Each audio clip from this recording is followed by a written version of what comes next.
નમસ્કાર, આપ જોઈ રહ્યા છો સંદેશ ન્યૂઝ। તમામ મહત્વપૂર્ણ સમાચારો સાથે હું છું અંકિત। મહત્વપૂર્ણ સમાચારથી બુલેટિનની શરૂઆત કરીએ। માંજલપુર વિધાનસભાની પેટા ચૂંટણીની મતગણતરી ચાલી રહી છે। પોલીસ બંદોબસ્ત વચ્ચે આ મતગણતરી હાલ ચાલી રહી છે, જેમાં 8 રાઉન્ડની મતગણતરી પૂર્ણ થઈ ચૂકી છે, જેમાં ભારતીય જનતા પાર્ટીના સતીશ પટેલ જે તેમના ઉમેદવાર છે તે 13,500 મતોથી આગળ ચાલી રહ્યા છે, જ્યારે કોંગ્રેસ ઉમેદવાર ભીખાભાઈ રબારી પાછળ ચાલી રહ્યા છે। માંજલપુર સ્થિત ભવન સ્કૂલમાં આ મતગણતરી હાથ ધરવામાં આવી રહી છે। સતીશ પટેલને કુલ 23,632 મતો અત્યાર સુધી મળી ચૂક્યા છે, જ્યારે કોંગ્રેસના ભીખાભાઈ રબારીને 10,123 મતો મળ્યા છે। તેવામાં હવે એવા કયાસો લગાવવામાં આવી રહ્યા છે કે સતીશ પટેલનો વિજય લગભગ નિશ્ચિત માનવામાં આવી રહ્યો છે।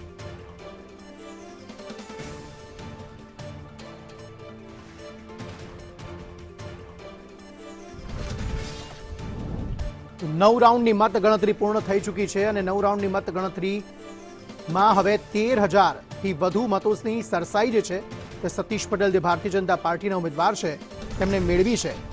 10,000થી વધુ મતો કોંગ્રેસના ઉમેદવારે મેળવ્યા છે, જ્યારે તેનાથી વધુ 12,027 મતો કોંગ્રેસના ઉમેદવારને મળ્યા છે, જો કે સરસાઈ જે છે તે ભારતીય જનતા પાર્ટીના ઉમેદવારને મળી છે।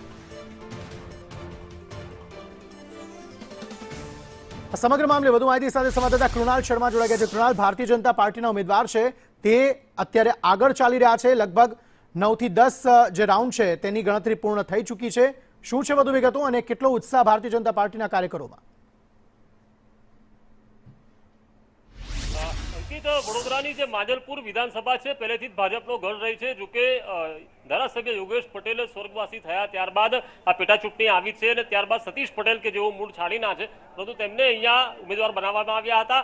9 રાઉન્ડ હાલ અહીંયા પૂર્ણ થઈ ચૂક્યા છે। કુલ 19 રાઉન્ડમાં મતગણતરી થવાની છે। 9 રાઉન્ડ પૂર્ણ થઈ ચૂક્યા છે અને તેમાં 13,591 મતોથી હાલ અહીંયા સતીશ પટેલ અહીંયા આગળ છે, ત્યારે જે મહિલા કાર્યકરો છે મોટી સંખ્યામાં અહીંયા મતગણતરી કેન્દ્રની બહાર અહીંયા પહોંચ્યા છે, ત્યારે મેયર ગીતાબેન મકવાણા સાથે નગરસેવકો કે પૂર્વ નગરસેવકો પણ અહીંયા પહોંચ્યા છે। જે રીતે સતીશભાઈ હાલ અહીંયા 13,591 મતથી આગળ છે, તમે પણ અહીંયા આવ્યા છો, મોટી સંખ્યામાં કાર્યકરો છે, ઉત્સાહ કેટલો છે? આજે ભાઈઓ તો જુઓ, પણ એની સાથે સાથે બહેનો પણ એટલો બધો ઉત્સાહ અને ઉમંગથી બધી બેઠા છે। અને જે રીતે ભારતીય જનતા પાર્ટીના કાર્યકર્તા હોય, પ્રદેશ અધ્યક્ષથી લઈને શહેર અધ્યક્ષથી લઈને સૌ ધારાસભ્યો, પૂર્વ ધારાસભ્યો અને સાંસદ તેમજ સંગઠન ટીમ, મોરચાની ટીમ, સૌ આગેવાનોથી લઈને નાનામાં નાના કાર્યકર્તાઓની આજે મહેનતનું પરિણામ જાહેર થવા જઈ રહ્યું છે, ત્યારે ઘણો સૌ લોકોમાં ઉત્સાહ છે।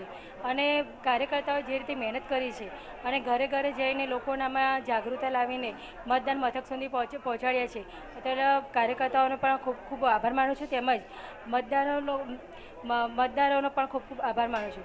અને ભાજપ એટલે ભાજપુર વિધાનસભાનો ગઢ છે, એટલે ભારતીય જનતા પાર્ટીનો તો વિજય 100% નિશ્ચિત છે। જીત નિશ્ચિત છે સ્નેહલબેન, શું કહેશો? જીત તો નિશ્ચિત થઈ ચૂકી છે, 13,591 મતથી આગળ છે। ચોક્કસ અમારી જે શહેર મહિલા મોરચાની ટીમ હોય કે વડોદરા શહેરની મહિલાઓ હોય, ખૂબ ઉત્સાહથી કામગીરી કરી છે। અને અમારી ભારતીય જનતા પાર્ટીની મહિલાઓ એટલે ખૂબ ઉત્સાહિત મહિલાઓ, અને દરેક કાર્યકરે ઘરે ઘરે જઈ અને જે મહેનત કરી છે એનું જ પરિણામ બોલે છે કે અમારી જીત નિશ્ચિત છે। જીત નિશ્ચિત તો થઈ ચૂકી છે, કારણ કે 13,500ની લીડ છે અને તેની વચ્ચે જે કાર્યકરો ધીમે ધીમે જે મતગણતરી કેન્દ્ર છે તેની બહાર અહીંયા આવી રહ્યા છે।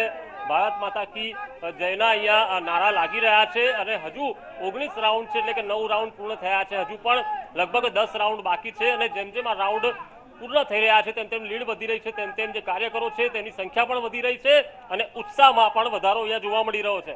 અંકિત જી, આભાર સમગ્ર માહિતી આપવા માટે।